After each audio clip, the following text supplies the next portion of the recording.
ලෝකයේ තියෙන ලොකුම වේදනාව Taman පන වගේ විශ්වාස කරපු කෙනා Tamanවත් Tamanගේ ලේ කැටියවත් මහපාරට ඇදලා දාලා වෙන කෙනෙක් ළඟට යන එක කිව්වොත් ඔබ එකඟද?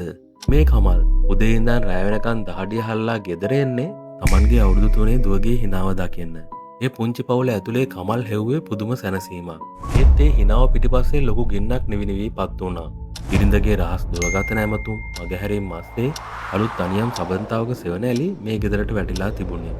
කමල් හැමදේම දැනගෙනත් නොදැක්කා වගේ හිටියා.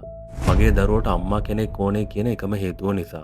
එයා Tamanගේ ආත්ම ගෞරවය පාවා දීලා ඇහි කඳුළු හංගගෙන ඒ බැඳීම රැකගන්න හැදුවා. වටේ පිටේ මිනිස්සු කුසු කුසු ගෑවා. සමහරු කමල්ට hina වුණා. කෑනිව හදාගන්න බැරි පිරිමියා කියලා ගැරහුවා. සමාජයේ දැක්කේ කමල්ගේ දුර්වලකමක් විතරයි. ඒත් එක දවසක් කමල් වැඩ ඇරලා ගෙදර එනකොට ඒ සම්පූර්ණයෙන්ම පාළු වෙලා. අම්මා කෝ කියාගෙන දුව අඬද්දි කමල් දැක්කේ මේසෙ උඩ තිබුණ හිස් කොළ කෑල්ලක් විතරයි.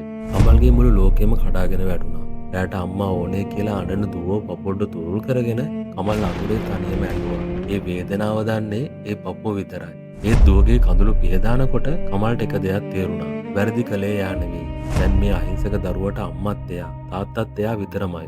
අදටත් කමල් Tamanගේ දුවව පපොඩ තුරුල් කරගෙන නිදා ගන්නවා. පාවදීමක් ඉස්සරහා පිරිමියෙක්ගේ හදවත කෑලි කෑලි වලට කැඩෙන්න පුළුවන්. ඒ තාත්තා කෙනෙක්ගේ ආදරය කවදාවත් බිඳ වැටෙන්නේ නැහැ. මතක තියාගන්න, తాවකාලික හැඟීම් වලට වහල් වෙලා කිසිම දවසක මේ වගේ දරුවන්ගේ ලෝකය අනාථ කරන්න එපා. Tamanගේ ලේ කැටියව තනි නොකරන මේ වගේ තාත්තලා තමයි මේ ලෝකේ ඉන්න සැබෑම වීරයෝ.